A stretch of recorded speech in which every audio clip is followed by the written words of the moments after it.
My name is James Brown. I head technology and algorithmic and high-frequency trading recruitment at Selby Jennings. I run a team which covers all front office technology and back office and middle office technology across the investment banks and hedge funds.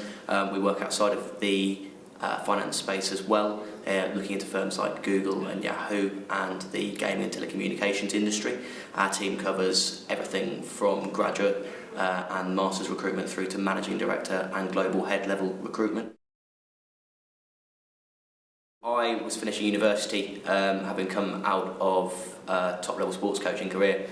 Basically, I decided that I wanted to make as much money as I possibly could in the first 5 years out of university. Looked at various different sales roles, looked at a lot of graduate schemes as well, with a lot of the sort of larger blue chip organisations. Decided they weren't for me because the career progression is very, very slow, and it's also very hard to actually sort of push through and double your salary without at least waiting for someone above you to move on. So there's a lot of glass ceilings in those types of companies. So recruitment seemed an obvious choice because it's very meritocratic and the earnings are very, very high if you're good.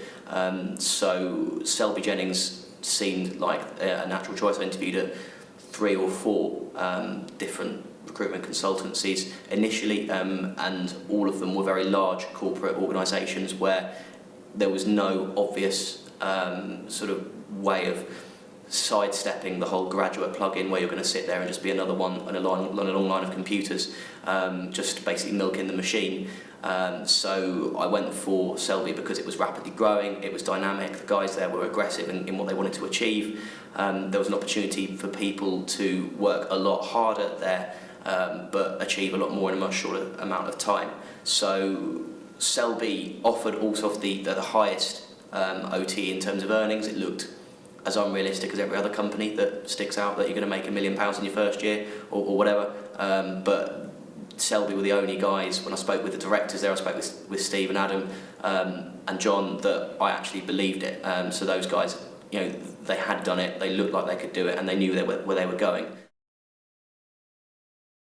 The interview process was essentially me proving to them that I wasn't just another grad walking through the door who was going to, who would be better suited in a larger organisation where there was no entrepreneurial nature or aggressive drive needed whatsoever. You just need to be able to use a computer and a phone. So they laid out the expansion plans of the company and how I could be a part of that, and that was probably the main selling point. In terms of the interview process, it's very much focused around the person. So it's not rocket science. It's something that anybody can do, but it's purely a motivation and an ambition thing. If you've got the aptitude to pick up sales techniques very, very quickly and be constantly sort of adapting those to different scenarios, then that is something that will bring you a lot of success. If you are the sort of person that just wants to follow orders and sit with 100 other graduates in a room and learn off a PowerPoint presentation, then it's not the company for you. It's a very hands-on driven company where we want people to make money very, very very quickly, and that is what they look for in the interview process. They're looking for people that don't mind having someone breathing down their neck quite heavily, because they want to improve quicker than anybody else. They want the attention. They're greedy for that training.